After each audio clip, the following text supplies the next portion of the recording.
Welcome to this week's episode of Now You Know. I'm Ryan. I'm Kathy. I'm Lauren. Did you know that Governor Wes Moore has announced that one of his legislative priorities this year is to expand low-income housing across Maryland? Moore has said that Maryland is short by 96,000 low-income housing units. One of his bills, the Housing Expansion and Affordability Act, would allow taller and denser development than what is locally allowed with zoning. So for areas zoned for single-family homes, that might mean duplexes, triplexes, or even apartments. The bill would allow manufactured homes as well, anywhere that you can currently build a single-family home today.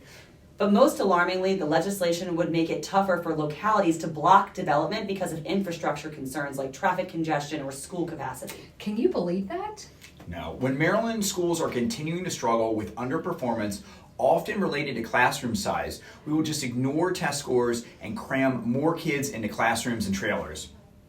This week, Baltimore County Executive Johnny O introduced legislation to bypass the council's approval on low and income housing. This directly impacts locations such as White Marsh Mall, which faces overburdened schools, roads, and other public facilities. If they receive county funds, developers would need to set aside a percentage of the project units as low-income housing. The number of the required low-income units would range from 10% of the development to 20 or 34 units, or 20% with 50 units or more. We know all that talk of low-income housing means communities like all of ours will be asked to bear the bulk of the construction, while wealthy areas like Pikesville and Towson won't see their fair share. These pieces of legislation directly threaten our quality of life in eastern Baltimore County and Harford County.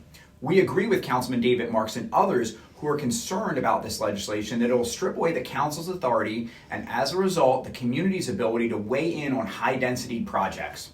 When we attended the community input meeting regarding the White Marsh Mall apartments in the last year, we heard time and time again how residents are fed up with traffic, overcrowded schools, unbelievable wait times at local hospitals. There was bipartisan pushback against the developers in these meetings. I've seen the same thing at the Harford Mall and the Folsom Apartments and the public's reaction to these potential developments.